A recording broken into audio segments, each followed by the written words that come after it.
Amis des QDN, bonjour. Allez, aujourd'hui un petit QDN Focus le 109 si je ne m'abuse.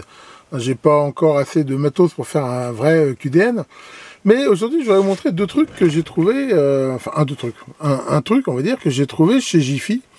Bon, Jiffy tout le monde connaît, hein, j'y vais pas souvent, bon enfin là il se trouve que voilà, on allait faire des courses, ma femme cherchait un truc, on y a été, et j'ai trouvé un truc qui est pas idiot en fait, c'est ce qu'ils appellent des tiroirs de table. En gros c'est des petits tiroirs comme ça, qui se fixent sous une table. Donc soit on les fixe avec une... ils donnent une sorte de très grands autocollants pour fixer la plaque là, ou alors on peut les fixer avec des vis. Bon, moi j'ai pas pris des vis qui donnent, parce que ça me paraît un peu léger. Enfin voilà. Et alors ça existe en deux tailles. Ça c'est les grands on va dire. Les petits font la moitié de largeur. Et j'ai trouvé que c'était pas idiot dans l'idée comme ça de pouvoir faire ça sous des tables. J'en ai acheté 4, j'en ai mis 2 dans mon bureau et 2 ici. Et c'est vrai que ça peut permettre voilà, de rajouter un petit tiroir assez facilement, surtout qu'il ne coûte pas cher. Hein. Honnêtement, chaque tiroir, j'ai dû payer ça dans les 3-4 euros. C'est pas très cher. J'ai eu un petit peu de soucis, mais c'est de ma faute quelque part. Quand j'ai voulu les monter, j'ai voulu faire un montage pour en monter deux l'un sur l'autre. Enfin bon, c'est vraiment pas fait pour ça, et puis mon truc ça a merdé, enfin bref. Donc je les ai montés, on va dire comme ils doivent être montés. Alors par contre, ce que j'ai rajouté, là, comme on peut voir, c'est des poignées. Pourquoi? Parce qu'à la base, c'est fait pour être ouvert par en dessous. On voit qu'il y a une sorte de truc, on peut les tirer comme ça. Bon, pourquoi pas. Mais j'ai trouvé que c'était pas très pratique. Donc là, je me suis fait des poignées. Alors il y a un gars sur le groupe Facebook qui m'a dit que c'est pas une bonne idée que ça dépasse un peu là, parce que les câbles peuvent se prendre dedans. Bon, si ça me gêne, je donnerai un coup de fraiseuse pour les arrondir au ras. Enfin bon, pour l'instant, à vrai dire, ça me gêne pas vraiment. Et donc, c'est vrai que c'est quand même beaucoup plus pratique. Hein. J'ai fait ça, on peut le voir ici, avec des entretoises. Et derrière, j'ai mis une chute d'époxy. Voilà, comme ça prend bien sur toute la force. Ça force pas que sur le plastique. Parce que bon, c'est pas non plus hyper solide. Hein. C'est pas fait pour mettre des trucs de... Enfin voilà, ce petit focus. J'ai quand même trouvé que l'idée pouvait être intéressante. Et donc, je suppose qu'on trouve ça dans tous les Jiffy. Bon, après, moi je vous dis ça, hein, j'ai pas d'action chez Jiffy. On peut peut-être même en trouver autre part. Enfin bon, c'est là que je les ai trouvés. Alors, je profite de ce QDN aussi pour vous... Alors déjà, vous faire une petite annonce sympa. Quand je vous ai montré dans le dernier QDN cette superbe troisième main là, que j'avais trouvé chez BMJ et qui, à vrai dire, est vraiment top banane, apparemment ça a eu du succès parce que il s'est très vite retrouvé en rupture chez BNJ. Alors, ce truc-là n'est pas très facile à trouver et quand on le trouve, souvent on le trouve bien plus cher que chez BNJ. Alors, la bonne nouvelle que je peux vous annoncer, c'est que sur le groupe Facebook, Pascal, le patron de BMJ, a annoncé que apparemment il en avait recommandé et qu'il allait en recevoir d'ici la fin du mois. Donc si ça vous intéresse, ce truc-là, à l'usage, je ne peux plus m'en passer, bah voilà, allez faire un tour sur le site BMJ, je vous remettrai le lien en commentaire de la vidéo, et puis bah voilà, bah, surveillez quand il sera dispo, si vous voulez en commander un, mais c'est vraiment ce truc-là assez hyper pratique. Alors je vais profiter aussi de ce petit QDN Focus pour pas vous montrer forcément des nouveautés, mais c'est un truc qu'on me demande souvent, parce que comme j'ai profité ici de ces tiroirs pour ranger un petit peu, on me demande souvent, finalement, quels sont les trucs que j'utilise le plus souvent quand je fais du câblage, quand je monte des circuits, quand je fais de la réparation et tout. Donc, je vais vous montrer, en gros, un petit peu le top 10 des trucs qui, pour moi, sont assez indispensables. Alors, pour moi, un des trucs que j'utilise le plus, c'est ça. C'est tout bête, hein, c'est un scalpel. Alors là, c'est de la marque très connue qui s'appelle Swan Norton, je crois.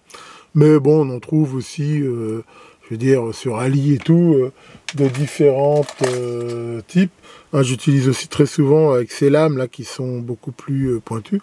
Alors, attention, hein, ces scalpels, c'est hyper dangereux dans la mesure où, enfin c'est un scalpel, ça coupe vraiment très bien. Hein. Il ne faut pas oublier que c'est ça que les chirurgiens utilisent quand ils font des opérations.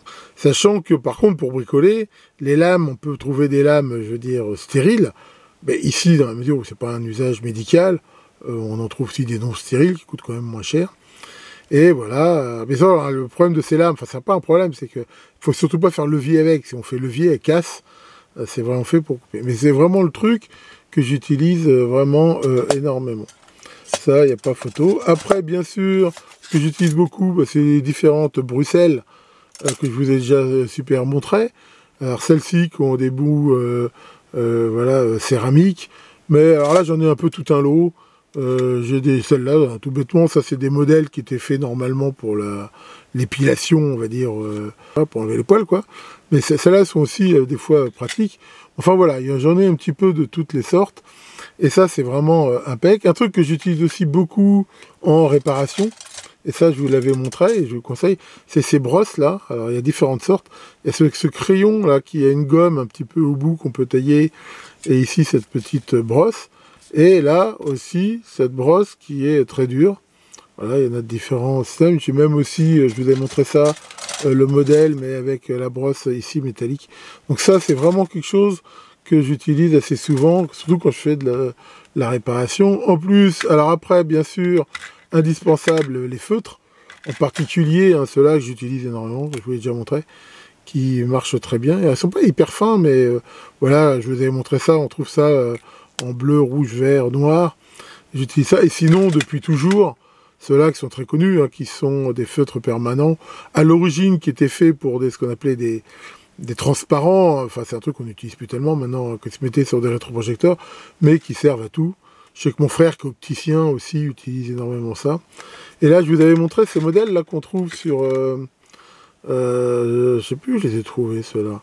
Enfin, ils sont bien parce qu'ils ont deux côtés. Ils ont un côté comme ça assez épais et un côté là plus fin. L'avantage, c'est que c'est permanent, mais enfin, on peut quand même les enlever à l'alcool. Donc ça, c'est pareil, dès qu'il s'agit de marquer quelque chose, j'utilise beaucoup. Ensuite, sans doute, le truc que j'utilise le plus, et alors, malheureusement, ça, on ne le trouve pas cher, ou du moins, je ne l'ai jamais vu sur Banggood Ali. Celui-là, on le trouve par exemple sur eBay, on le trouve chez RS. Alors ça coûte assez cher, hein, ça coûte 25 à 30 euros. Et il y en a différentes sortes. Et ça, vraiment, c'est voilà, des dénudeurs. Ça, c'est le modèle pour fil à wrapper, hein. Souvent, c'est de la marque CK. Et donc, bah, voilà, on voit qu'on peut mettre une butée. Et là, on va, bien sûr, celui-là, on peut régler un petit peu le diamètre. Et ça, c'est vraiment indispensable pour tout ce qui va être câblage, dénudage. Il y a honnêtement, pour dénuder les petits fils fins, pour les câbles Dupont et tout, je connais pas mieux que ça. Alors c'est vrai que c'est un peu cher, c'est un investissement. Mais pour moi, un investissement rentable. Donc ça, bien sûr, j'utilise toujours ça. Après, le fameux CB5, là, ou CBH5, qu'on trouve un peu partout. Celui-là, je sais même plus d'où il vient, Conrad ou Gotronic, ça fait longtemps que je l'ai. Et ça, c'est pareil, que dès qu'on va pouvoir pour plier les composants, les pattes, dès qu'on fait du câblage de traversant, c'est sans doute un truc super utile. Après, bah, bien sûr, hein, comme je vous montre dans tous mes câblages, tous ces fils-là qui permettent de faire des liaisons, alors soit pas isolées, soit ici, en fait, je récupère, comme on peut voir, hein, du fil de bobine, voilà, qui est thermosoudable, hein, c'est-à-dire que je rappelle que le vernis à une certaine température au fond, et donc ça permet de faire des liaisons, mais des liaisons isolées, quand on fait du protoboard ou de la réparation. Ça, j'utilise énormément tout ça. Après, alors cet outil, ça, c'est pareil, ça fait très très longtemps que je l'ai. Je sais pas si on le trouve encore. C'est un truc pour redresser les pattes des circuits intégrés. C'est hyper pratique aussi. Voilà, en même temps, on peut même le relier à la terre. Hein, il est dire antistatique. Alors ça, c'est pareil, je l'utilise toujours. Hein. L'idée, c'est que dès qu'on a un circuit intégré, avec les pattes un peu tordues, on le met comme ça dedans et toc. Voilà, donc ça, pour moi, ça fait partie un peu des indispensables. Alors bien sûr, après, toutes les pinces de différents modèles que je vous ai aussi montré. Voilà, ça, d'avoir des bonnes pinces coupantes. C'est bien sûr très utile. Alors ça, c'est pareil, hein, je vous renvoie à tous les QDN que j'ai fait. Voilà, on a ça. On a cette pince-là que j'avais trouvée sur Amazon. Coûte relativement cher aussi, hein, de la marque Pierre Gincami ou un nom comme ça. Qui permet, je rappelle, de plier les pattes de certains composants. Hein, voilà. Non seulement ça les coupe, mais en même temps, ça fait voilà, ce petit truc qui permet éventuellement de les surélever. Donc c'est vraiment étudié pour, si on peut dire. Donc ça, c'est vraiment aussi un truc en traversant, j'utilise assez souvent. Enfin voilà, on va dire, en faisant ça, je dirais, on a un petit peu, je veux dire, l'essentiel. Hein. Alors, il y a aussi ce truc hein, que je vous avais montré dans un QDN, qu'on trouve aussi sur Ali, voilà, qui est alors ils vendent ça comme un cure-dent en titane, mais en fait, comme c'est une pointe voilà, qui est très pointue, et la soudure prend pas dessus, donc des fois, ça permet de déboucher des trous en chauffant, ou trucs comme ça. Donc ça, c'est un petit truc assez pratique, hein, et ça vaut pas très cher. Après, là, dans mon petit tiroir mécanique, bah, j'ai bien sûr l'indispensable forêt à main, comme ça. Donc là, c'est un mandrin avec des forêts. Des forêts, j'en ai racheté il n'y a pas longtemps. On trouve dans cette boîte un peu tous les diamètres. Donc ça, ça permet éventuellement d'agrandir les trous des protoboards ou autres. Voilà, donc en plus j'en ai plusieurs, parce que comme ça j'ai les diamètres que j'utilise le plus. Donc il y a bien sûr, après, bon, bah, tous les petites clés plates et autres pour monter les interrupteurs, tous ces machins-là. On retrouve après aussi ça, voilà, pour déboucher des trous. Et pareil, ça c'est assez pratique aussi, pour tout ce qui est les vis, des diamètres que j'utilise assez souvent. Donc voilà, encore une fois, hein, voilà, il n'y a pas besoin non plus de 50 000 trucs, mais avec ces trucs-là, aussi ces petits pinceaux, là, éventuellement pour nettoyer. Honnêtement, ça me suffit largement, c'est vraiment, on va dire, le top 10. Alors, si dans les choses comme qui sont parfois très pratiques, il y a ces trucs-là. Je rappelle que ça s'appelle des clamps, je crois, enfin... On peut voir que à la base c'est des trucs chirurgicaux qui permettent de pincer une artère ou un tube ou un truc et de les bloquer comme ça. Mais quand on veut tenir des choses ensemble, des fois c'est très très pratique. Donc ça, je l'utilise souvent dans les montages, pour les collages, en modélisme aussi, ça sert énormément. Donc voilà pour ce petit QDN Focus et aussi un petit peu QDN Revit. Mais enfin, moi je sais que c'est des questions qu'on me pose assez souvent. Donc, alors, bon, je suis pas sûr de retrouver tous les liens de tout ce que je vous ai montré. J'ai essayé de les mettre en commentaire, mais voilà, honnêtement, il y a des choses, je sais pas si ça existe encore ou il faudra chercher. Enfin, à la limite, si certains d'entre vous trouvent des choses que j'ai pas indiquées, bah, n'hésitez pas à en faire profiter les autres. Donc voilà, alors comme vous pouvez voir, je suis tout mouillé. Alors pourquoi? Parce que aujourd'hui, on est pour info le dimanche 18 février de l'an de grâce 2024.